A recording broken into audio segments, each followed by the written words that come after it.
The U.S. President Donald Trump floated a new universal tariff of 25% on autos, drugs and chips, saying they could come as early as April. With this proposal, Trump escalated his tariff rhetoric. And in response, India has called for a bilateral meeting with the U.S. to discuss trade ties.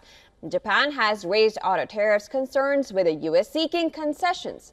In this next report, we look at if Trump's tariffs strategy as leverage to negotiate deals is working. Take a look. A day after reiterating reciprocal tariffs, Trump proposed new universal taxes on imports of autos, semiconductors and pharmaceutical drugs. April is fast becoming a starting point for these US tariffs to kick in. However, there is no clarity on the details of Trump's new proposal.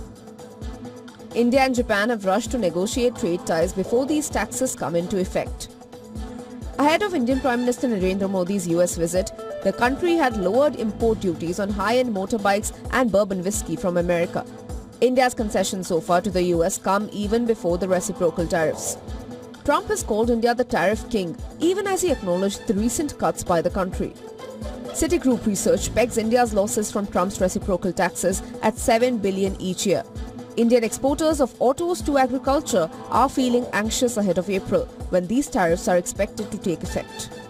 Citi analysts say the most vulnerable are chemicals, metal products and jewelry, followed by automobiles, pharmaceuticals and food products. Modi and Trump agreed to double India-US trade to $500 billion this decade and pledged to negotiate a deal soon. Citi estimates India charged US imports an average of 11%, around 8.2 percentage points higher than US tariffs on Indian exports. US manufacturing exports to India, valued at nearly $42 billion last year, faced significantly higher tariffs.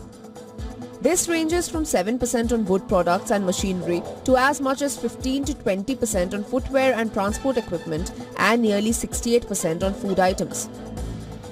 A White House fact sheet highlighted India's high tariffs on US farm goods and motorbikes.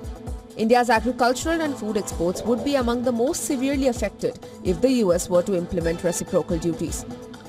While India prefers to use tariffs on imported goods to boost domestic manufacturers, Trump's zero-sum mentality stems from America's uneven trade math with both allies and foes.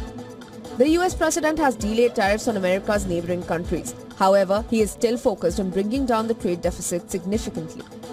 The shock and awe strategy seems to bring mixed reactions. The European Union and China threatened tariffs on the US and warned Trump's protectionist trade war would lead to worldwide recessions. Economists have also warned of inflationary concerns from trade wars. Uncertainty around the impact has markets, businesses and countries anxious, with some already caving in from the pressure. Business Bureau, WION World is One.